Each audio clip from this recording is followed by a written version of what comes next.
Passant par la formation du gouvernement juste au cours des tribunaux, la Cour constitutionnelle aujourd'hui, dont les membres, leur mandat aussi est terminé pour ce second mandat du président Tshisekedi d'une manière réelle. Qu'est-ce que les Congolais doivent s'attendre?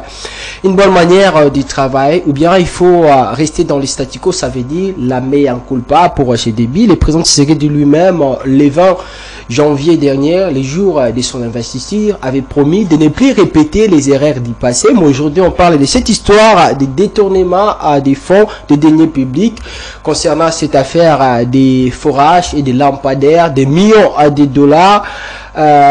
Concernant beaucoup de personnes citées, y compris le ministre des Finances, Nicolas Kazadi, ou encore lui à son tour, qui inverse même le gouverneur de la ville-province de Kinshasa, Jean-Tini Ngobila, qui a vraisemblablement mangé cet argent, qui a volé, s'il faut dire ainsi, cet argent public, des millions de dollars, qui devrait normalement servir à d'autres projets de la République démocratique du Congo concernant ces programmes ambitieux du président Tshisekedi, des 143 territoires. Messieurs et dames, des questions qui méritent d'être posées, des réponses dans cette émission.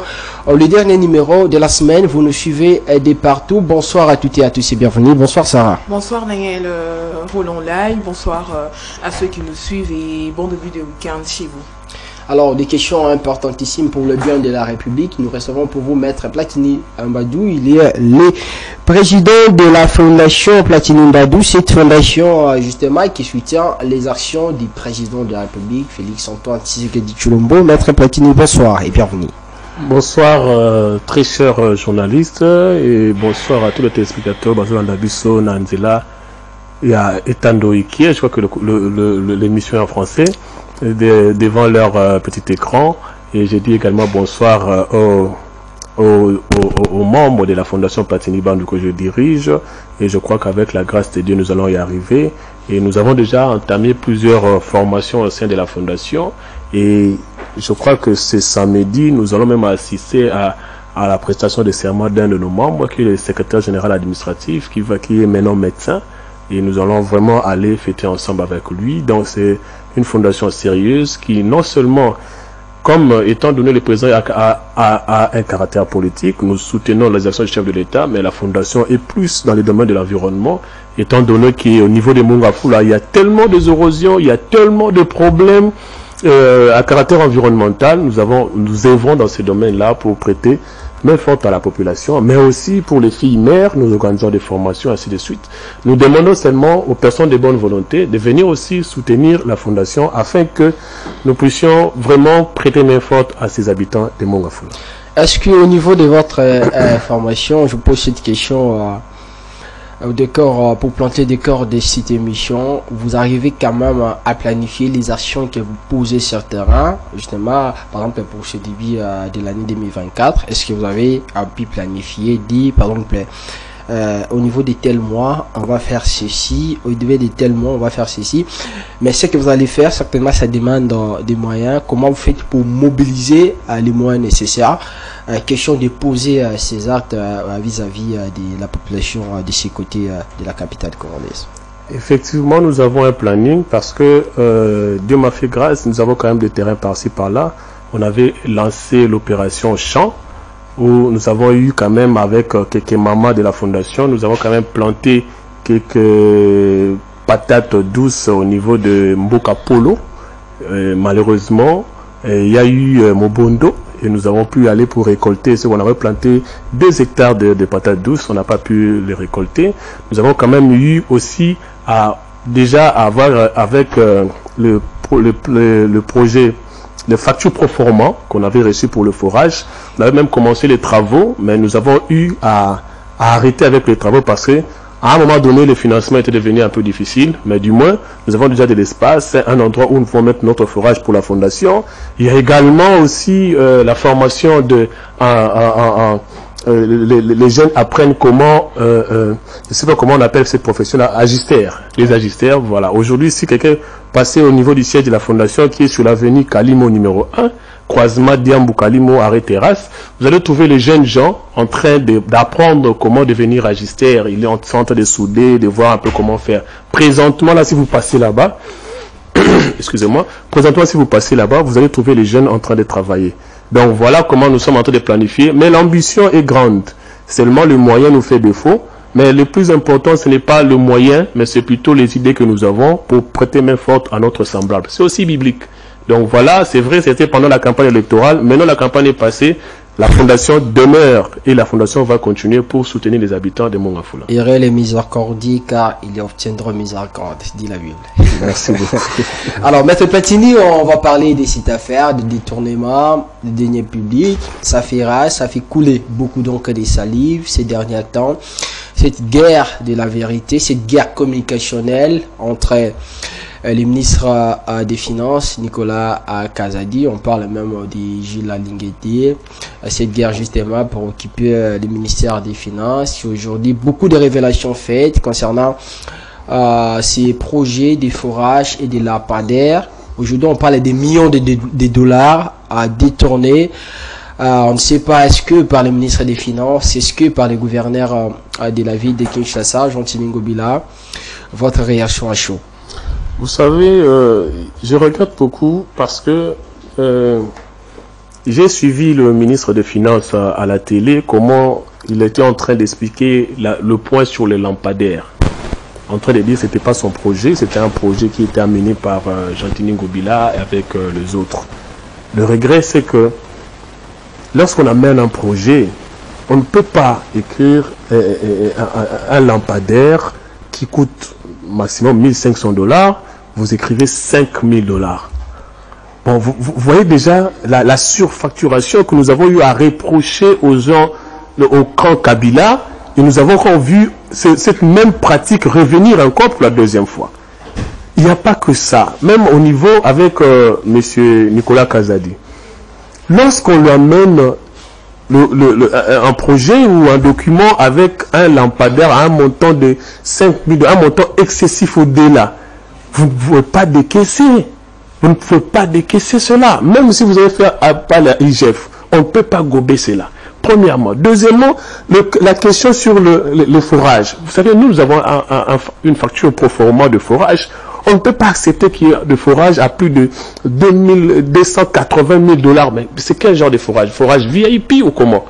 Donc c'est ce qui est étonnant. Mais vous constatez maintenant la malhonnêteté de l'être humain, de noirs que nous sommes. Vous imaginez, même s'ils ont pu obtenir le 280 000 $ pour une pièce de forage, mais ils ont quand même, au lieu, à la place de 300 forages, ils ont fait que 30 forages. Donc vous voyez que malgré la surfacturation, ils ont encore fait exprès de ne pas réaliser le tout, juste pour faire souffrir les Congolais. Mais entre vous et moi, la GECAMIN a besoin de combien pour se relancer?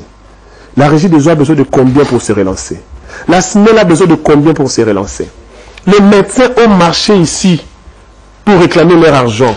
Les gens de la DGDA ont marché pour réclamer leurs frais. J'ai passé de l'autre côté, j'ai vu comment est-ce qu'ils brûlaient le poulet sur la route. Là, il n'y avait pas d'urgence. L'urgence, c'est lorsqu'il faut payer le voisin.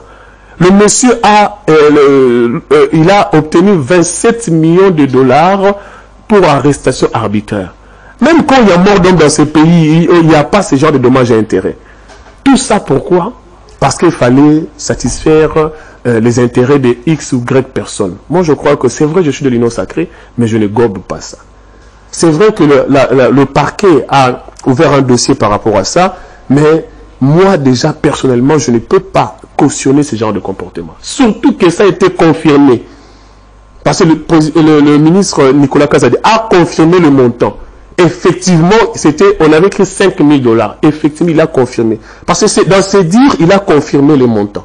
Donc, c'est ce que moi j'ai retenu dans le point de presse, c'est la confirmation du montant. Moi, je m'attendais à ce qu'ils disent que non, c'était pas 280 000 $ pour un forage ou 5 000 $ pour les lampadaires. Mais il a confirmé que c'était comme ça. Il a confirmé qu'il avait déjà donné. Mais il a appelé IGF. Mais pourquoi vous avez donné? Est-ce qu'aujourd'hui, s'il faut condamner, il faut condamner lui, le ministre qui a décaissé cet argent en procédure d'urgence, eh bien, il faut condamner les gens qui sont venus avec ces projets, parce que c'est lui qui a précédé, voulais-je dire, le ministre Kazadi. Sélé n'avait pas signé ses contrats, même si les contrats ces projets avaient commencé à son époque.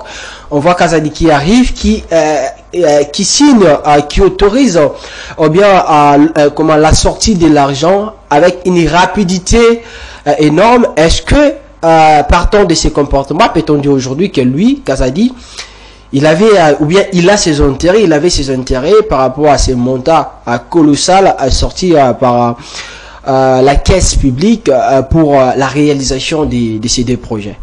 Vous savez, il y a des postes où on ne peut pas donner ce poste à n'importe qui.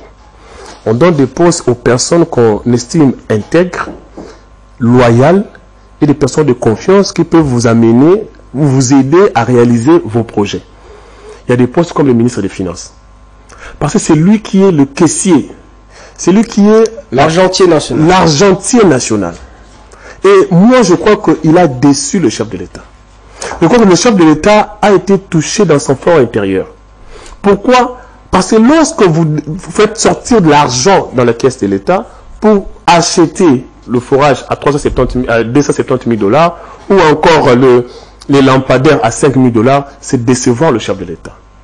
Et je crois que le chef de l'État s'est retrouvé dans une situation où il a moins de 15 personnes devant lui.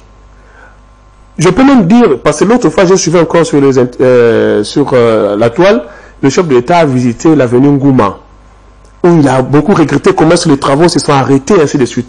Apparemment, tout autour du chef de l'État, il y a des gens qui sont là, pas pour l'aider à avancer, mais pour l'aider plus à descendre.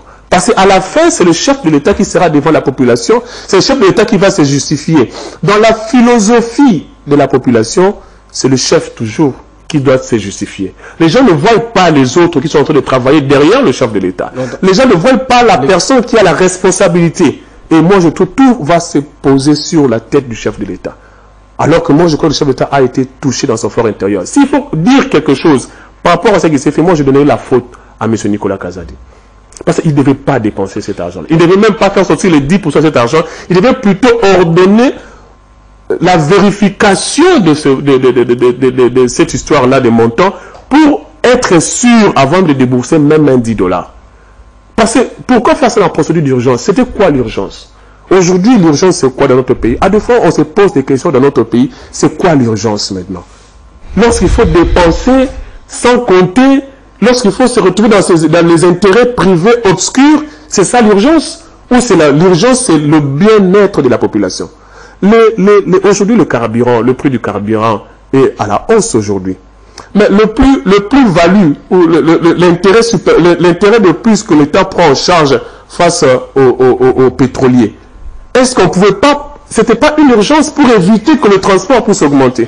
Aujourd'hui, les gens qui ont quitté l'UPEN jusqu'en ville, ils ont payé de 5 000, 4 000 francs par course. Pourquoi ne pas prendre l'argent de forage, payer le surplus des gens de carburant pour éviter qu'il y ait augmentation des prix à la pompe? Pourquoi ne pas le faire? Mais c'est quoi l'urgence dans ce pays? Alors, Maître Platini, pour vous relancer, quelle qualification ou bien quelle connotation peut-on donner à Nicolas Kazadi aujourd'hui? Parce qu'à l'époque où Vital Kamerhe, ancien directeur du cabinet du président Tshisekedi, a été arrêté pour cette affaire des 100 jours, le même Nicolas Kazadi, qui à l'époque était conseiller du président, il était le coordonnateur de ces projets des 100 jours. Aujourd'hui, c'est le même Nicolas Kazadi qui devient certainement ministre des Finances, et puis des révélations comme ça qui ne cessent de sortir par rapport aux actes qu'il a posés. Aujourd'hui, si on vous demandait de donner une connotation, ou bien une appellation, s'il faut le dire ainsi, à Nicolas Kazadi, vous allez les qualifier comment? Je crois que les connotations, les personnes qui ont déterminé, c'est la justice. Parce que je suis quand même avocat de profession. Je sais que tout le monde est présumé innocent jusqu'à ce que sa culpabilité soit établie par un juge. Je crois que c'est au juge de le faire. Mais moi, je fais des analyses comme étant un politique, comme étant une personne qui vit au Congo, qui est en train de palper les situations de notre pays, qui est en train de palper les vécus côté de notre pays. Alors, par rapport à cela, je crois que le chef de l'État a été déçu. Le chef d'État a été déçu. Le chef d'État est en train de vivre dans une période, dans un environnement où les personnes qui sont tout autour de lui ne l'aident pas à avancer, ne l'aident pas à aller de l'avant. Parce que j'aimerais bien qu'on mette le forage même à 50 000, même à 30 000, même à 10 000, mais pas trop 280 000. Là, ce n'est plus 100%, ce n'est même plus 200%. Là, c'est 1000%. Pour aller jusqu'à 280 quelques mille, alors que le forage ne coûte même pas cela. Parce que moi, je suis en pleine construction, il y a forage dans la commune à Mongafoula, précisément dans le quartier Moussango. Si c'était comme ça, j'allais même pas le faire parce que je n'allais pas avoir le moyen. Donc comment on peut faire ça pour son propre pays? Entre le M23 et les gens qui ont dépensé 280 000 $ pour un forage, entre le M23 et qui est vraiment le méchant? Entre le AFC et qui est vraiment le méchant? C'est vrai, je ne compare pas la tuerie et entre guillemets de tournement, mais du moins les deux sont en train de travailler pour faire tomber ce pays. Ils sont en train de faire la même chose, les choses de manière séparée, mais pour le même résultat. Le résultat, c'est quoi? Faire tomber ce pays, faire dire que les gens sur le plan national international disent que non, le chef de l'État a échoué, le chef de l'État n'a rien fait, le chef de l'État n'a rien accompli. C'est ça leur mission. La mission du M23, la mission du AFC et la mission des gens qui sont en train de tourner, c'est la même mission. Est-ce qu'aujourd'hui peut-on affirmer que les ennemis du président Tshisekedi, ce sont son entourage, les gens qui travaillent avec lui? Parce qu'ici, il ne s'agit pas, c'est pas Kagame, par exemple, qui a dit aux gens de se facturer, de se comporter de cette manière-là. Vous savez, peut-être que je n'ai pas utilisé le terme ennemi, mais j'ai toujours utilisé le terme mission. C'est quoi la mission de Kagame, la mission de Nanga, la mission de tous ces gens-là et la mission des gens qui détournent? C'est de faire haïr le chef de l'État auprès de la population. C'est ça la mission. La mission, c'est quoi? De dilapider la RDC, de voler la RDC. C'est ça la mission finale. Et si toutes ces personnes que vous avez citées ont cette mission-là, le chef de l'État doit se débarrasser de toutes ces personnes-là et choisir des bonnes personnes qui vont l'accompagner pour réaliser ce dont il a besoin. Parce que c'est le nom de Tshisekedi qui est devant. C'est le nom de papa Tshisekedi qui est devant. Le nom de Félix Antoine Tshisekedi est aussi là, mais Félix Antoine Tshisekedi d'abord. Mais ça donne l'impression que même Tshisekedi lui-même s'en fout de ça. Hein. Depuis que ce dossier a commencé, aujourd'hui on apprend qu'il est allé au niveau de Dar es Salaam, ensuite il va s'envoler pour la France, alors qu'il devait prendre une décision comme garant de la nation à l'extrémiste, justement pour laver son image. Pourquoi est-ce qu'il fallait... Certains disent même, si nous étions dans un pays sérieux, le même jour où Nicolas Kazadi avait tenu ses points de presse, les briefings organisés par le ministre Mouyaya, il devrait être arrêté. Vous savez, je vais encore de vous rappeler l'article 17 de la Constitution, parce que le chef de l'État est respectueux de la disposition constitutionnelle. Même s'il y a des fois des gens confondent un peu la Constitution et le Code pénal, mais du moins la Constitution a une priorité. Donc quand la Constitution dit que non, tout le monde est présumé innocent jusqu'à ce que sa culpabilité soit établie, il faut attendre que sa culpabilité ait été établie. Parce que si le chef d'État s'est prononcé maintenant et que au final, on constate que non, c'est vrai, il y a eu surfacturation, c'est vrai, il y a eu paiement, mais le ministre de l'Économie était pour rien, entre guillemets, était pour rien, alors que le chef d'État avait déjà pris la décision. Donc, l'analyse des éléments constitutifs, l'analyse dans le rassemblement des éléments qui a servi à la commission de l'infraction, c'est ce qui va déterminer la qualification qu'on va donner à l'affaire. Et puis on va donner la qualification à qui? C'est ce qui va se faire à la fin. Mais moi, déjà, j'ai déjà confirmé le montant. Parce que le ministre de Finances a bien dit que c'était 5 000 $. Lui-même, il a dit, mais ce n'est pas des lampadaires VIP, ou les termes qu'il a utilisés, pour justifier que non, moi, il a même dit que lui-même, il a fait les lampadaires, c'était 1500 $ plus 120 $ d'installation. C'est le terme qu'il avait utilisé. Donc, en d'autres termes, il a reconnu que le papier qui était devant lui, les montants qui étaient devant lui, c'était 5 000 $ par lampadaire. Et puis, même là, le forage, il a aussi reconnu cela. Et c'est ce qui me dérange, parce qu'il a dépensé, il a décaissé 30%. Dans ses dires, il a décaissé 30%. Alors, il ne devait pas. Entre les saluts du peuple et la Constitution, qu'est-ce qu'il faut respecter en premier? C'est d'abord le salut du peuple. Ah, voilà. Parce que le salut du peuple, faut faire la part de choses. Vous parlez du salut du peuple ou de l'intérêt général? Parce que l'intérêt général et le salut du peuple, c'est égal, mais le mot plus utilisé, le mot plus aimé dans l'utilisation, c'est plutôt l'intérêt général. Parce que l'intérêt général englobe le besoin de toute la population. Alors, lorsque vous êtes devant l'intérêt général, qui englobe le besoin de toute la population, on peut choisir l'intérêt général. Pourquoi? Parce que même la Constitution a été issue des besoins de l'intérêt général. Voilà pourquoi lorsqu'on légifère on rédige la Constitution par l'Assemblée dérivée, on prend en compte les aspirations de l'intérêt général, les facteurs de droit, de coutume, religion, parce que ça constitue un élément de l'intérêt général. Et devant une telle situation, c'est quoi l'intérêt général? L'intérêt général, ça ne serait pas qu'on puisse arrêter M. Nicolas. C'est pas ça l'intérêt général. L'intérêt général, c'est la restitution. Le Congolais veut entendre que non, l'argent a été restitué, non seulement restitué, mais le prix a été revu à la baisse d'abord, le reste, le surplus de l'argent restitué, et on récupère le forage ainsi que les autres éléments. C'est ça l'intérêt général. Mais l'arrestation, c'est vrai, l'arrestation c'est la sanction pour qu'il ne revienne plus. Mais l'intérêt général, c'est pas la sanction, c'est pour lui, qu'on lui corrige par rapport à son comportement. Mais l'intérêt général, moi j'aimerais bien qu'on parle de restitution, ça serait une bonne chose pour moi.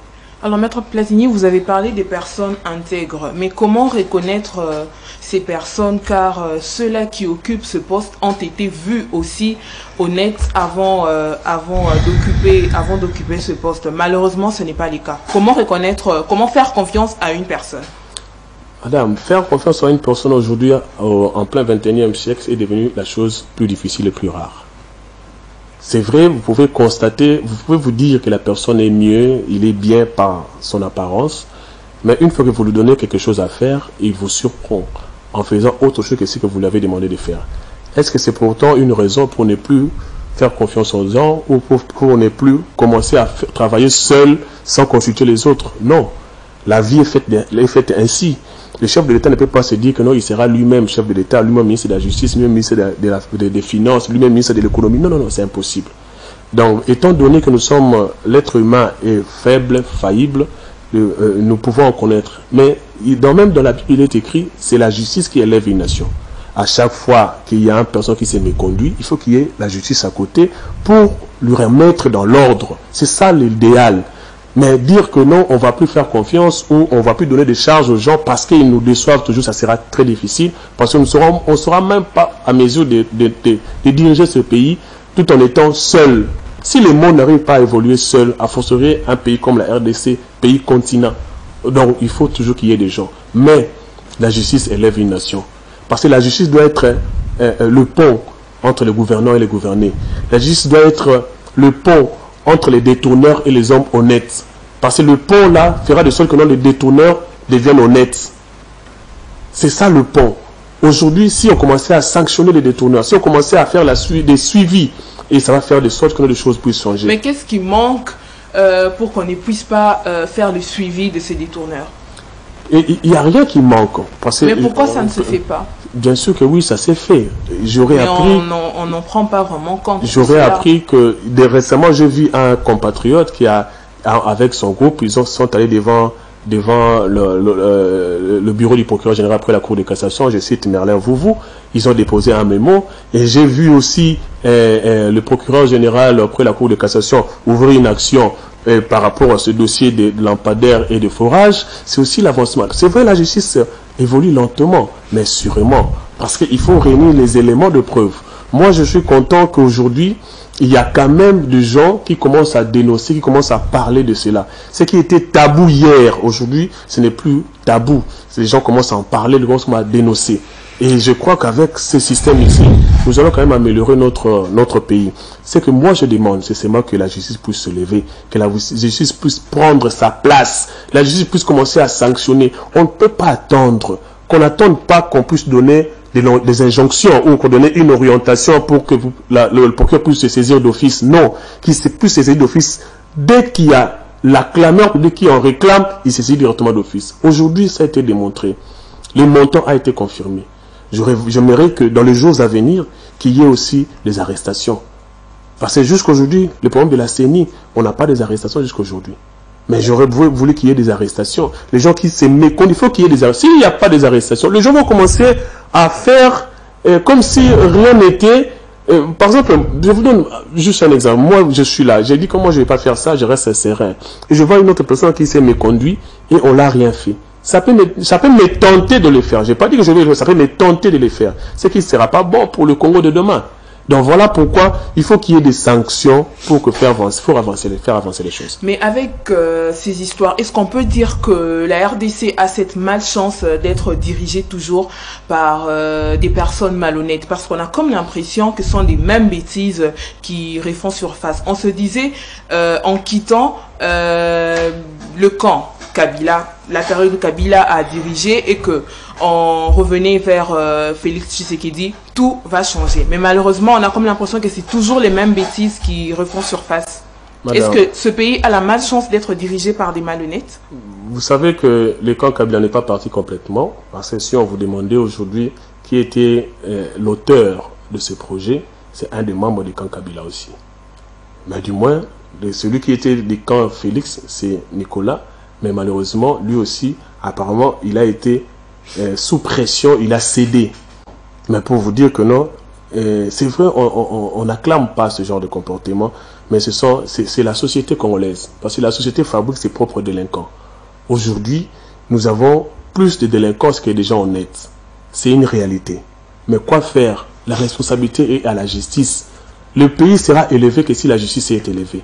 Si la justice n'est pas élevée, le Syrie ne sera pas ce que nous attendons de lui demain. Le chef de l'État, il faut savoir que le pays est dirigé par des textes de loi. Il ne faut pas attendre au chef de l'État de quitter son bureau pour venir sanctionner les gens. Vous savez que le ministre, il y a un organe de contrôle pour le ministre. Mais ces organes de contrôle, jusqu'aujourd'hui, ce n'est pas encore établi. Vous savez si c'est pourquoi? L'Assemblée nationale, jusqu'aujourd'hui, ce n'est pas encore opérationnel. Le Sénat, moi non plus. Et vous voulez que le chef de l'État commence à sanctionner les ministres, il va traverser par quel texte de loi? C'est ça aussi le problème que nous oublions souvent. Il y a un organe de contrôle dont la mission est de contrôler les gouvernements. Et il y a des moyens de droit mis à leur disposition pour contrôler le gouvernement. Non seulement ça, la justice congolaise, pour poursuivre un ministre, il y a une procédure bien appropriée où le ministre, la justice doit faire avant de poursuivre un ministre. Mais si le Parlement a déjà sanctionné le ministre par une motion, et ça va déjà faciliter la tâche au pouvoir judiciaire d'aller directement pour se saisir de ce ministre qui est déjà sous sanction de l'Assemblée nationale. Mais aujourd'hui, l'Assemblée nationale n'existe pas, le Sénat moi non plus, et vous demandez au chef de l'État de traverser quel texte de loi pour tomber directement sur un ministre des Finances en exercice. Voilà pourquoi, à deux fois, le chef d'État se retrouve lié par rapport au texte de loi que nous avons dans notre pays. Et non seulement texte de loi, il y a beaucoup de lois comme ça qui empêchent ou qui occasionnent le retard d'avancement de notre pays parce que le texte de loi n'est pas adapté à notre pays. Je prends par exemple cette histoire de quotas. Ça n'aide pas notre pays à avancer. Et cette histoire, nous avons un poids politique. L'histoire de seuil. Aujourd'hui, nous sommes dans un pays où le seuil a fait de sorte que les gens qui étaient moins votés ont été déclarés élus alors qu'il avait moins de voix. Pourquoi? Parce que leur parti politique a atteint le seuil.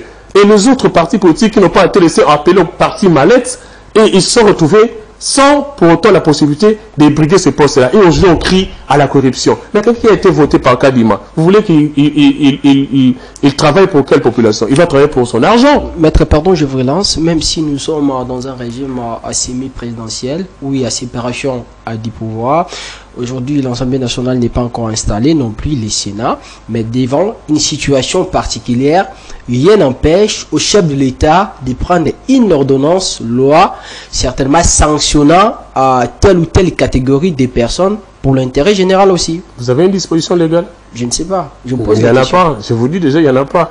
De prendre une ordonnance loi pour sanctionner un ministre en exercice, il n'y en a pas. Non, c'est impossible. C'est impossible, il n'y en a pas. Sur le plan politique, oui, on peut faire la pression politique pour qu'il puisse démissionner. Mais pas que le chef d'État s'envoie un bon matin, il prend une ordonnance pour limoger un des membres du gouvernement. Non, il n'y en a pas. Voilà la situation où nous sommes. Donc, l'Assemblée nationale est bloquée parce qu'il y a des gens qui ont des ambitions, qui avaient des ambitions de mesurer. Je ne sais pas si on va aborder la question. Et au niveau du gouvernement, la police, le pouvoir judiciaire ne peut pas passer directement pour venir poursuivre un ministre parce qu'il faut qu'il y ait d'abord préalablement une autorisation préalable au niveau du Parlement. Et voilà comment on se retrouve dans cette situation-là. Et puis il y a des tournements qui se trouvent devant nous. Même le parquet général qui s'est saisi là, je ne sais pas comment est-ce qu'il va procéder. Comment est-ce qu'il va commencer à inviter les ministres par procédure de flagrance ou par quelle procédure? Moi je me pose des questions. Pourquoi? Parce que l'Assemblée nationale lui bloque. Voilà la situation où nous sommes. Voilà la situation comment ça se pose dans notre pays. Et vous attendez tout du chef de l'État. Est-ce que cela nous pousse à revenir dans ce débat qui se fait aujourd'hui sur les changements ou bien la révision de la constitution de la RDC dans la mesure du possible, changer même les régimes, passer dans un régime purement présidentiel pour donner aussi des pouvoirs dans une totalité, globalité au chef de l'État comme garant des institutions dans de telles situations quand il n'y a pas l'installation de l'Assemblée nationale de prendre certaines décisions? Vous savez, le changement du régime ou modification de la Constitution, je suis pour la modification de la Constitution, mais avec des dispositions que je peux énumérer comme l'article 51, l'article 217 et ainsi de suite. Mais le problème du Congo, c'est plus les personnes que les lois. Parce que c'est vrai, au niveau de notre pays, il y a des lois qui empêchent le chef de l'État d'évoluer, mais c'est de la bonne guerre. C'est de la bonne guerre, on peut trouver comment les modifier. Mais le problème de notre pays, c'est plus les personnes. Les lois ont été faites pour nous donner le chemin, pour que nous ne puissions pas sortir du droit chemin. C'est pour ça qu'on a mis des textes de loi. Mais il y a des Congolais politiciens qui contournent le texte de loi par des moyens légaux également. Voilà, et à deux fois, ils nous prennent en otage.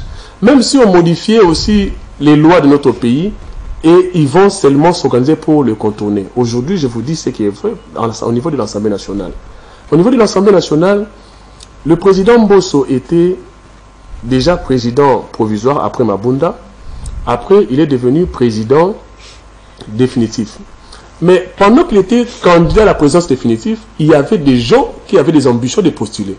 Entre autres, le ministre Liao voulait également postuler et d'autres personnalités politiques voulaient également postuler.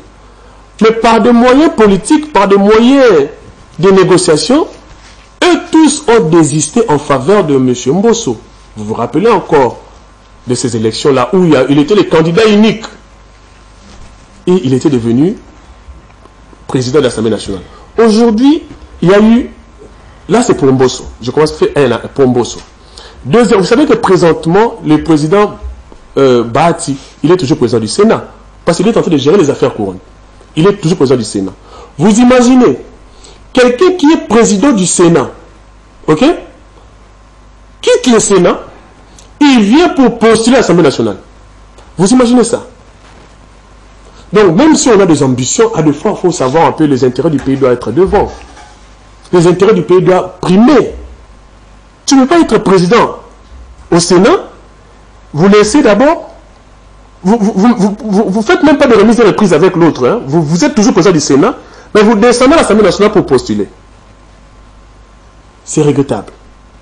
Et pendant ce temps, il y avait un candidat, Vital Kamerhe, qui était là, c'est vrai ministre de l'économie, sortant, je crois que lui, il avait même refusé de gérer les affaires courantes parce qu'il était préparé pour la présidence de l'Assemblée nationale. Qui s'est présenté, mais il y a des gens qui étaient dans les difficultés de se présenter, mais ils se sont quand même tenus de se présenter jusqu'à ce qu'on a même ordonné l'organisation des primaires, ce qui n'a jamais été dans notre pays. Pourquoi? Parce qu'il y avait des ambitions démesurées. Et aujourd'hui, nous sommes dans une situation où il y a des tournements, mais il n'y a pas de parlement qui peut chercher à contrôler, à savoir qu'est-ce qui s'est passé pour sanctionner. Il n'y en a pas. Pourquoi? Parce qu'il fallait attendre les négociations, les pourparlers, les primaires, juste pour leurs besoins. Et aujourd'hui, ça a été démontré sur de preuve que non, celui qui était appelé à être président de cette assemblée-là, c'est seulement le président Vital Kamerhe. Même si on prend sur le plan intellectuel, nous avons vu comment est-ce que le président Mbosso a dirigé l'Assemblée nationale.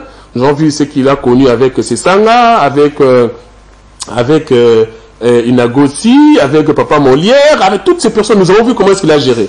Et sur les questions intellectuelles ou sur les questions pertinentes, nous avons vu comment est-ce qu'il a dirigé l'Assemblée nationale de la manière dont il a fait là.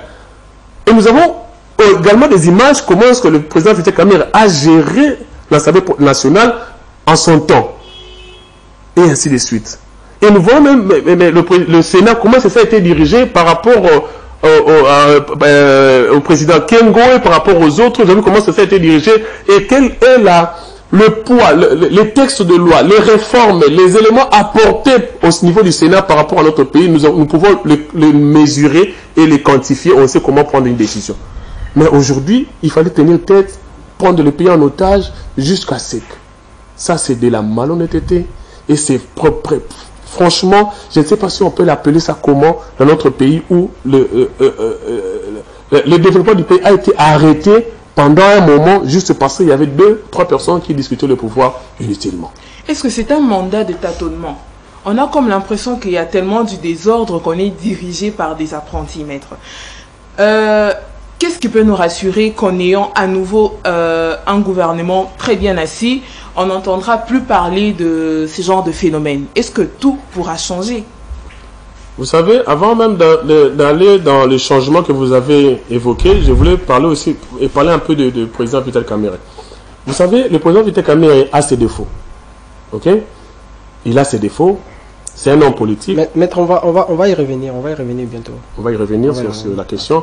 Mais par rapport au changement, madame, le changement, c'est très important.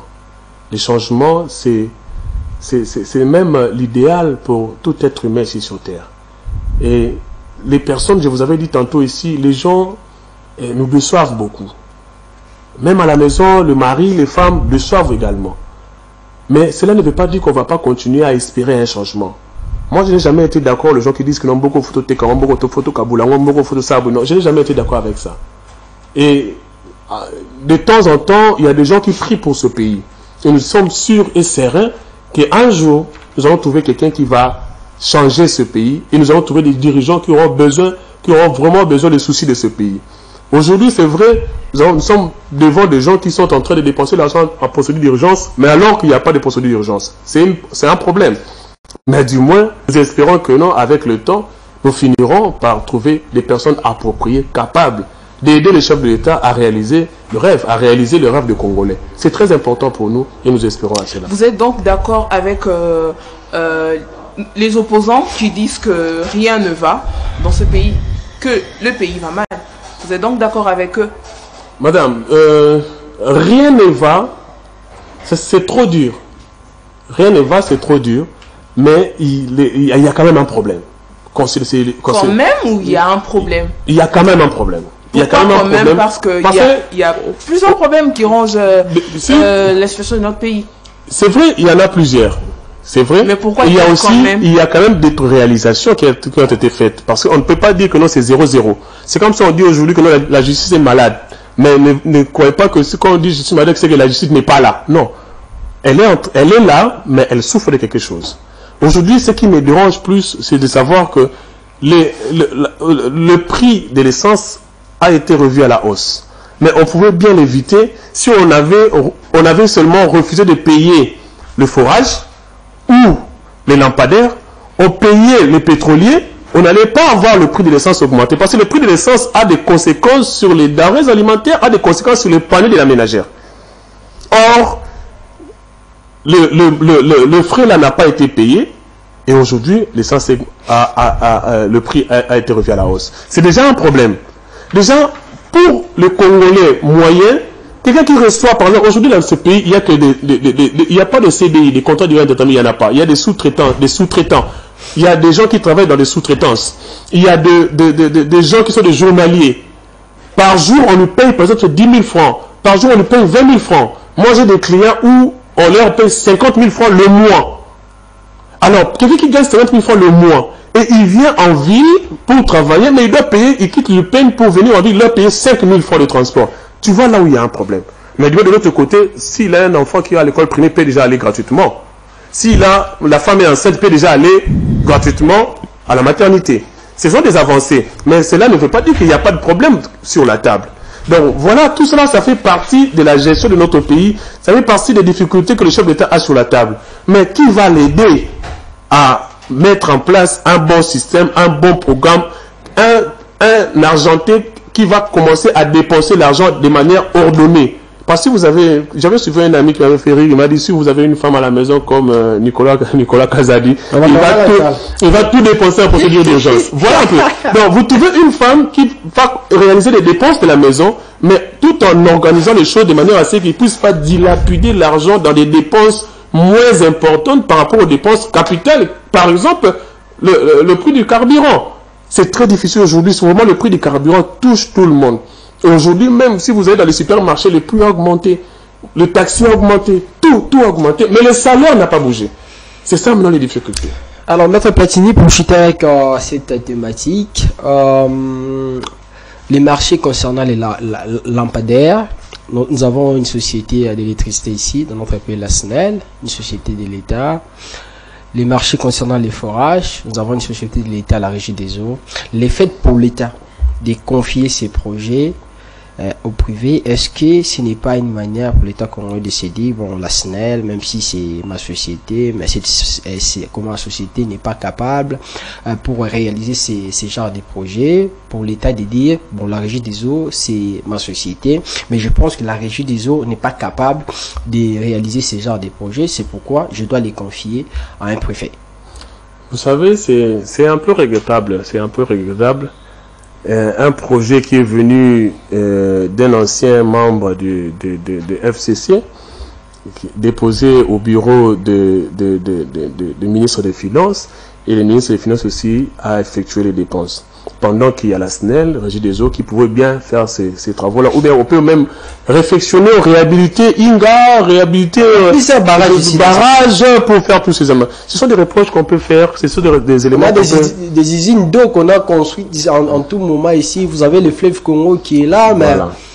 Donc, en fait, c'est regrettable. Personne ne peut acclamer par rapport à cela. Moi, je vous ai dit que j'ai la Fondation Platini Bandou qui soutient les actions des chefs de l'État ne peut pas gober les choses allant dans le sens de faire baisser le chef de l'État ou baisser la popularité du chef de l'État par rapport aux actions que XY pose par rapport à la parcelle du pouvoir qui lui avait été confiée. Je ne peux pas gober cela, je ne peux pas avaler cela. Moi, j'aurais voulu qu'on puisse investir dans les Congolais. Le chef d'État avait promis de faire des Congolais des milliardaires de demain. Alors, les milliardaires de demain, on ne peut pas commencer à donner de l'argent aux autres entreprises étrangères pour venir faire le travail que les Congolais pouvaient bien le faire. Donc, sur ce côté-là, il y a un problème, c'est vrai, mais du moins, nous allons voir, dans la mesure du possible, que le gouvernement futur qu'on puisse organiser les choses. Il faut même dire, parce qu'aujourd'hui, avant de devenir ministre, les gens ont l'habitude d'aller déposer leurs avoirs au niveau de la Cour constitutionnelle. Mais avant de sortir ministre, on ne contrôle pas. J'ai déjà échangé de ça avec un membre de la Cour constitutionnelle. Mais s'il vous plaît, parce qu'il est professeur, monsieur le professeur, quand quelqu'un veut devenir ministre dans ce pays, il vient chez vous, il dépose la liste de ses avoirs. Nous savons, connaissons les gens qui étaient des locataires ici, ils sont devenus ministres, mais il a maintenant plus de 20 parcelles. Mais pourquoi vous ne contrôlez pas à la sortie? Et il m'avait promis de me répondre quand il va revenir, mais il n'est jamais revenu. Alors, c'est une question qui est restée comme ça dans ma tête et je n'ai pas de réponse jusqu'à aujourd'hui. Pourquoi on ne contrôle pas les gens quand ils sortent ministre? Pourquoi on ne contrôle pas? Comment quelqu'un peut prendre, un ministre peut prendre en charge sa province? C'est-à-dire, il améliore sa province plus que les activités qu'il a eu à réaliser dans le pays. Et avec quels moyens? Avec quel quota? Quelqu'un peut devenir ministre et puis sortir avec une université, par exemple. Comment on peut faire ça? Et vous ne contrôlez pas à la sortie, pourquoi? Bon, j'attends toujours, je crois qu'il finira par me répondre. Alors, dernière question pour cette thématique, Maître Platini.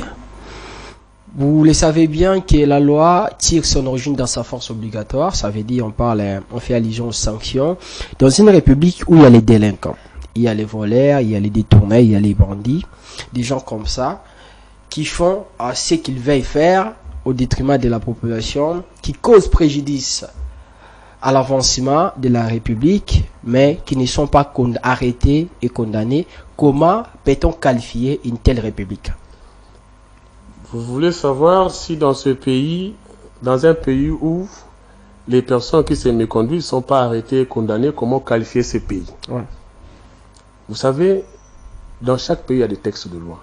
Dans ces pays-là dont vous avez donné l'exemple, est-ce qu'il y a des textes de loi prévus pour arrêter et sanctionner les personnes qui s'est méconduites dans ces pays-là? S'il y a des textes de loi, il faut seulement les exécuter. J'ai fait allusion à la RDC, par exemple. En RDC, il y a des textes de loi. Je suis avocat, j'en connais quelque chose là-dessus. Tout est prévu. C'est seulement les personnes qui doivent les appliquer, c'est tout. Par exemple, mais pour les appliquer, j'insiste là-dessus. Quelqu'un qui est une autorité dans ce pays, on a mis en place des mécanismes pour protéger la fonction d'abord. Pas la personne, mais la fonction. Donc, on ne peut pas atteindre quelqu'un qui a la fonction Premier ministre directement comme si on atteignait moi et toi. Non. Il y a une procédure préalable à faire avant d'atteindre cette personne-là.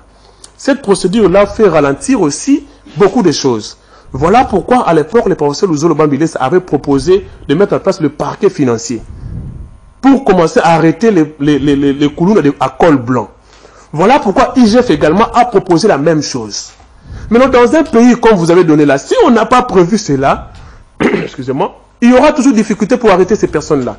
Et ces personnes-là savent qu'ils ne vont pas faire passer une loi qui mettra en place un parquet financier pour leur arrêter. Ils ne vont pas le faire passer. Je me rappelle encore à l'époque, le professeur Luzolo, au niveau du Parlement, avec cette loi-là, il a été chassé. L'IGF, au niveau du Parlement, ça ne va pas passer. Pourquoi? Parce que le Parlement s'est transformé en un groupe de Moziki 100 kilos, où tout le monde commence à se protéger entre eux. Vous avez déjà vu un ministre tomber? Prenez même de 2018 à 2023. Citez-moi un ministre à qui on a... Un ministre de l'économie, mais on a parlé des règlements des comptes. C'était pas les détournements. C'était pas les détournements avec le ministre de l'économie. C'était plus le contrat, entre guillemets, les contrats qu'il avait signés qui n'étaient pas appropriés et ça fait perdre à la République beaucoup d'argent. Mais en dessus des cartes, on nous a fait savoir que non, il y avait un débat avec les expatriés où ils ont utilisé certains députés de notre pays qui sont revenus encore au pouvoir. Vous imaginez un peu? Ils ont utilisé certains députés pour faire tomber un ministre. Et ils sont aussi revenus au Parlement. Ces gens de députés, ces gens de ministres, ils ne seront pas arrêtés tant que nous n'aurons pas une loi qui fera de ce que non, même si tu es une autorité, tu commets un détournement, on vous poursuit sur le bas de cette loi. Cette loi ne passera jamais au Parlement. Avec les députés que nous avons vus, ça ne passera pas. Et vous allez encore dire, c'est le chef de l'État. Mais vous voulez que le chef de l'État prenne une ordonnance pour sanctionner un ministre? C'est dans quel texte de loi dans notre pays? Il n'y en a pas. Donc on essaie un peu de réfléchir entre nous. Interpellons nos ministres. Interpellons nos députés. Qu'ils mettent en place des lois appropriées pour faire avancer les pays. On ne peut pas faire avancer les pays seulement en achetant des palissades ou en achetant des parcelles par-ci par-là. Non, ça c'est le privé. Comme vous avez promis. Si vous me votez, je voilà. ferai en sorte que vous puissiez avoir encore des voitures. Voilà. C'est ça en fait le problème. Moi, je me dis, si vous ne faites pas passer cette loi-là sur le parquet financier, vous aurez du mal pour arrêter les coulounes en cravate. Parce qu'une fois qu'il est au Parlement, il y aura toujours un problème. Oh, il y a une personne qui a signé, mais il dit que non, c'est pas sa signature. Il y aura des personnes qui vont retirer leur signature. Il y aura des personnes qui vont dire que non, j'avais initié une motion, mais je retire ma motion parce qu'il a été visité la nuit. C'est ça le Congo. C'est ça le problème. Le problème, c'est au niveau du Parlement. Le Parlement a une grande responsabilité, le Parlement de notre pays a une grande responsabilité. Si le gouvernement détourne, c'est la faute des parlementaires. C'est la faute des parlementaires. Vous imaginez l'année passée, pendant 5 ans, il n'y a pas un ministre qui a été sanctionné. Cette année encore, il n'y aura personne qui sera sanctionné. Pourquoi? Parce que les parlementaires sont allés là-bas pour chercher l'argent. Alors c'est pourquoi même Kamere a parlé de la responsabilité de l'Assemblée nationale au détriment de la responsabilité du président de la République en ce qui concerne la gestion de la Res Publica. On en profite aussi pour, dans les 10 minutes qui nous restent, Maître Platini, pour commenter ces choix de Vital Kamere aux primaires organisées par l'Union Sacrée pour choisir une personne pour poster à la présidence de l'Assemblée nationale. Tout d'abord, d'entrer déjà cette initiative, une première dans notre pays d'organiser les primaires. Comment vous la trouvez? Vous savez, moi, personnellement, je n'étais pas d'accord avec ça. Parce que le candidat idéal, c'était Kamere. Bon, pas candidat idéal en termes de quelqu'un qui n'était pas sous une responsabilité quelconque. Il était libre de tout mouvement. Il était le candidat qui pouvait bien postuler comme candidat de l'Union Sacrée. Parce que dans ce pays, sauf erreur de ma part, sous réserve des gens qui nous suivent, qui vont vérifier, je n'ai jamais vu faire un président d'une institution faire 2 mandats. C'est-à-dire, un président du Parlement, il fait 2 mandats, ou un président du Sénat, sauf glissement, faire 2 mandats, c'est-à-dire, vous postulez, vous gagnez, vous postulez encore, vous gagnez. Je n'ai pas encore vu ça. Mais voir quelqu'un s'entêter pour le faire, pour faire quelque chose qui n'a jamais été fait, c'est vrai, il faut innover, mais il ne faut pas innover dans n'importe quoi. Et le président Mbosso, ce qu'il a fait, moi je peux traiter ça de mauvaise foi. Parce qu'à l'époque, on lui avait laissé. Je me rappelle encore le président, le ministre VPM Liao s'était retiré pour laisser le président Mbosso postuler seul comme candidat. Et aujourd'hui, il a refusé pour l'autre. Président Bati, il était au Sénat. Il a quitté le Sénat, il est revenu. Tant que nous aurons des textes de loi, vous savez, tant que nous aurons des textes de loi qui ne vont pas interdire un certain nombre de comportements, les gens vont continuer à faire ce qu'ils veulent. Donc le président Vital Kamerhe était le président idéal. Là, c'est premièrement. Deuxièmement, vous savez que dans notre pays, le président Kamerhe a fait un certain nombre de choses. Et parmi lesquelles lui-même il avait parlé de ça, parce que je ne vante pas, il avait parlé de ça, qu'il avait multiplié les salaires des députés, des fonctionnaires, tous ces éléments-là. Mais il faut savoir une chose, il ne travaille pas pour les députés seulement, il travaille pour le pays. C'est que moi je peux lui demander de travailler maintenant pour le pays, pas pour la vie des députés, moi encore la vie des administrés de l'Assemblée nationale. Donc c'était un discours raté de sa part. C'est pas dans le procès 100 jours, il avait relevé cela. Et moi je trouve ça que si cette fois-ci qu'il ne regarde même plus ça, s'il faut éliminer les invisibles, qu'il essaie un peu d'éliminer ça, parce que c'est le mandat de pour mieux faire, qu'il essaie un peu de s'organiser, qu'il regarde à l'intérieur de lui tout ce qu'on lui reproche, qu'il essaie un peu de travailler sur les reproches pour qu'il améliore sa façon de voir les choses dans les jours à venir. C'est très important. C'est vrai au niveau de la présidence, il avait également multiplié les salaires des fonctionnaires, des conseillers. C'était une bonne chose pour eux, mais est-ce que c'était une bonne chose pour le pays? Maintenant, il faut que nous commencions à réfléchir pays. Il faut qu'on commence à réfléchir nation. 2024 et la suite des choses. Il faut commencer à y réfléchir sur ça. Qui ne pense plus aux personnes, aux individus. Moi, j'aimerais que sous la direction du président Kamerhe, qu'il y ait des députés qui vont tomber, même de l'Union sacrée, qu'il y ait des députés qui vont tomber. Sous sa direction, qu'il y ait des gens qui seront arrêtés même. Qu'il y ait des lois, parce qu'aujourd'hui, on peut tout dire. Beaucoup de lois de notre pays, que nous avons connues dans notre pays, c'est des lois qui ont vu le jour à l'époque où le King Wadondo était dans les affaires. Même quand il était procureur général, même quand il était premier ministre, beaucoup de lois ont vu le jour pendant cette période-là. Aujourd'hui, on peut donner, par exemple, à 50% des lois de notre pays à la gestion du professeur King Wadondo. Parce qu'en son temps, il travaillait pour le pays. Que je demande aussi au président Kamerhe de travailler pour le pays. C'est très important. D'abandonner tout. Et nous allons changer notre façon de voir les choses. Nous allons changer notre image vers lui. C'est seulement lorsque nous allons constater que non, cette fois-ci, il a mis l'intérêt général à la place publique. Il a mis l'intérêt général devant et les autres après. C'est ça notre souhait, c'est ça ce que nous attendons de lui. Intelligence, il en a. Et compétence, il en a. Mais du moins, est-ce qu'il peut travailler pour le pays cette fois-ci? C'est une question qui mérite d'être posée. Alors, vous voulez qu'il y ait des députés tombés. Que pensez-vous de leur revenus? Est-ce qu'il faut toujours que cela puisse se limiter à ce niveau ou il faut qu'il y ait une baisse? Parce que là, vous dites il doit travailler pour le pays et pour son peuple. Vous savez, en Chine, les députés travaillent gratuitement. Aujourd'hui, tout le monde veut postuler, tout le monde veut devenir député, devenir politicien. Juste parce qu'ils savent qu'ils auront X revenus.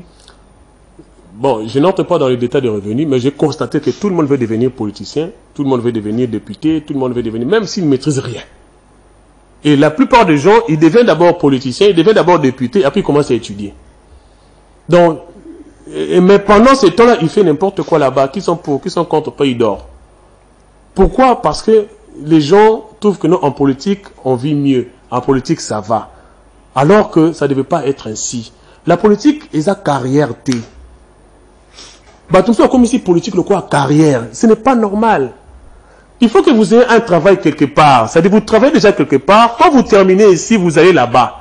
Ce n'est pas que les gens, pour être toujours là, à tout moment, ils veulent seulement être... Parce qu'après, hormis la politique, il ne fait plus rien dans la vie.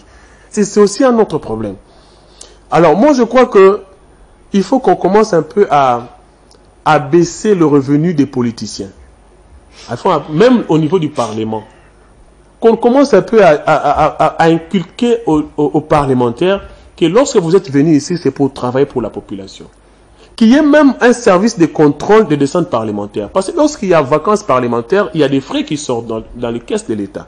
Mais la plupart des députés ne rentrent même pas au niveau de base. Ils préfèrent aller faire des vacances à l'étranger, en famille ou seuls avec des sous-mamans. Ce qui est déplorable. Est-ce qu'il n'y a pas un organe de contrôle? Parce que c'est aussi du détournement quelque part. Parce que la population t'a envoyé là-bas, au nom et pour le compte de la population.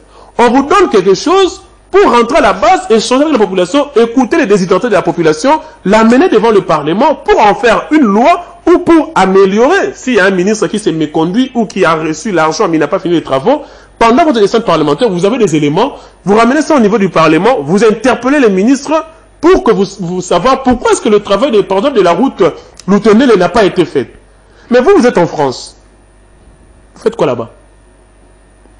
Vous faites quoi là-bas? Voilà le problème. Qu'il y a même un organe de contrôle. Que lorsque vous ne faites pas des dessins parlementaires, qu'on ne vous donne pas à la prochaine occasion les frais de vacances parlementaires. C'est aussi un élément. Ou encore, si vous êtes candidat et que vous n'avez pas de base, parce qu'aujourd'hui il y a des gens qui sont sortis députés mais ils n'ont pas de base. Il est sorti député, je ne sais pas par quelle magie, mais ils n'ont pas de base. Mais si on considère que non, vous ne faites rien du pourquoi vous avez été élu, qu'on essaie un peu de mettre des contrôles, de surveillance, de suivi pour éviter de teinter au niveau de l'hémicycle. Donc moi je vois qu'au niveau des rémunérations, qu'on revoie ça à la baisse. Qu'un député ait au moins 10 000 $ maximum. Comme ça, il travaille. Et moi j'aurais appris même qu'ils ont ajouté encore un autre, des assistants parlementaires. Mais pour quel travail? Pour quel rendement? Pour quel rendement? Et la plupart des cas, les deux assistants parlementaires là, vous allez voir le cousin et le neveu. Quelqu'un qui a fini à l'ISTA. Bon, c'était simplement des stratégies d'embauche pour qu'il puisse être... Je ne remets pas en cause des amis qui ont étudié à l'ISTA. Quelqu'un, il a fini à l'ISTA, l'autre a fini par exemple à l'ISC. Je suis d'accord, l'ISC c'est parmi les hautes universités, hautes études de commerce. L'ISTA c'est eux qui font tout les techniques. Mais vous l'amenez quand même au niveau du Parlement. Mais pour qu'ils fassent quoi? S'il y a des questions, des lois techniques concernant, par exemple, l'eau et l'électricité, on peut demander leur apport par rapport à la technicité. Mais le Parlement, c'est d'abord pour le juriste d'abord. Départ d'abord pour le juriste, et puis les économistes et les autres peuvent venir en soutien. Mais lorsque vous avez des assistants, vos cousins d'abord, et puis qui sont issus dans des facultés compliquées, mais tout est biaisé. C'est pour cela qu'on n'a pas de rendement, parce qu'on n'est pas entouré par des bonnes personnes, et nous-mêmes, on n'est pas des bonnes personnes.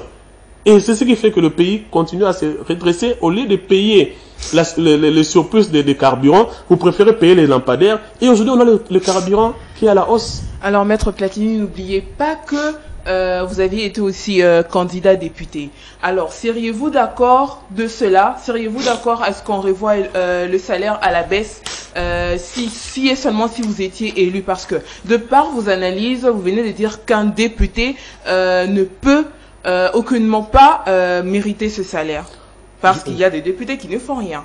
Vous savez, je ne parle pas de la méritocratie des salaires. Et je ne parle pas non plus de moi. Je parle de la situation du pays. Parce que lorsqu'on parle des salaires, les gens comparent toujours les députés congolais aux députés français. Mais est-ce que vous avez comparé aussi les enseignants congolais aux enseignants français? Est-ce que vous avez comparé aussi les cantonniers congolais aux cantonniers français? Les gens cherchent toujours à tirer les droits de leur côté sans tenir compte des autres professions qui sont en train de souffrir. Les femmes de ménage aujourd'hui, est-ce qu'on peut comparer les femmes de ménage au Congo et les femmes de ménage en Europe? On ne peut pas faire de comparaison comme ça. Mais du moins, à ce qui me concerne, être parlementaire, c'est d'abord servir. Lorsqu'on est une autorité, ce n'est pas un avantage, c'est une responsabilité. Lorsqu'on est député, ce n'est pas un privilège, c'est une responsabilité. Et c'est quoi la responsabilité? C'est d'abord de contrôler le gouvernement. Le gouvernement qui est là comme exécuteur, qui est gestionnaire de notre pays. Vous êtes là pour le contrôler. Parce qu'un être humain, lorsque vous lui donnez un pouvoir, s'il n'y a pas le contrôle, il peut aller outre. Voilà pourquoi il y a le contrôle, c'est le contrôle parlementaire. Deuxièmement, l'exécutif ne descend pas souvent sur le terrain pour connaître les désordres de la population. Et le voie parlementaire est un moyen pour aller écouter et puis ramener. Cette histoire consistant à demander aux députés de construire les routes et de construire les lignes, ça n'existe pas. Le député n'a pas cette mission-là de construire les routes ou d'enterrer les morts ou quoi que ce soit. Non, il y a le ministère des Affaires sociales qui est là pour enterrer les morts lorsqu'il n'y a pas de moyens. Il y a de l'autre côté, il y a le ministère des infrastructures pour construire les routes. Mais le rôle des députés, ce n'est pas ça. avait dit sur Top Congo, c'est qui Moutou a coupé la famille, a la récolte pas député pour na. Premièrement, c'est pour ça que les députés, on ne peut pas être pauvre tout en étant député, premièrement. Deuxièmement, le président avait comparé la pratique congolaise. La pratique congolaise, c'est ça. Parce que le président est informé, lui-même il était dans l'opposition pendant beaucoup d'années, il connaît ce qui se passe, comment ça se passe. Mais est-ce qu'il faut demeurer dans ça? Non. La pratique congolaise, si elle est mauvaise, on essaie un peu d'améliorer, de modifier. Un député ne peut pas être un pauvre. Non. Un député ne peut pas, tu sors de ta case et puis tu viens de attendre pour devenir député. Non. Aujourd'hui, je suis plus député. Bon, permettez-moi le terme. J'ai pas été élu, mais la fondation, je continue de payer chaque fin du mois parce que je loue. Et je continue de soutenir les gens.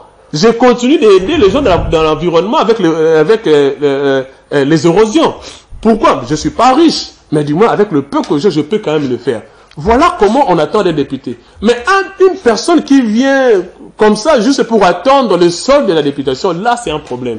Et voilà pourquoi moi je dis, pour faire de sorte que nous, à la prochaine législative, nous ne puissions pas avoir les nombres qu'on avait cette année, cette année ici, qu'on essaie un peu de réduire tous ces avantages à dormir debout. Il faut savoir, madame, que la rémunération des députés, officiellement parlant, ce n'est même pas 21, ce n'est même pas 33, c'est moins. Et ce qui fait que l'enveloppe puisse augmenter, ce sont les invisibles. Ce sont des corruptions.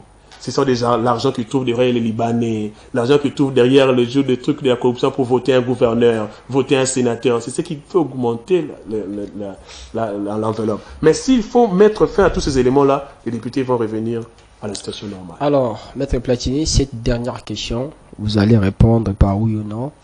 Dans une république dite démocratique, quand on commence à procéder par la méthodologie des candidats uniques, peut-on continuer à parler de la démocratie dans ces pays? Bon, dans ce même pays, comme il y avait le primaire, on peut dire que non, c'était quand même la démocratie. Parce que même aux États-Unis, il y a des primaires où on choisit... C'est oui ou c'est non? C'est simple. Oui, il y a la démocratie. Parce que les primaires ont déterminé qu'il y avait démocratie, que les gens, tout celui qui avait des ambitions est venu, mais il a perdu. C'est de la bonne guerre. Même aux États-Unis, c'est comme ça avec les républicains et les démocrates. C'est toujours comme ça partout, par-ci, par-là. C'est même ça l'organisation, en fait. Alors, Maître Platini, l'émission est terminée. Votre conclusion? Bon, je fais juste appel aux personnes de bonne volonté qui veulent bien soutenir la fondation qui est en train d'œuvrer pour les habitants de Mongafula. Vous savez que à Mongafula, j'avais parlé de la route Lutendele. Route Lutendele, c'est la route qui va désengorger la route Matadi-Kibala. Parce que la route Matadi-Kibala est surchargée avec les vendeurs d'un côté, les camions de Bakongo, les camions qui vont au cimetière, toutes ces histoires-là.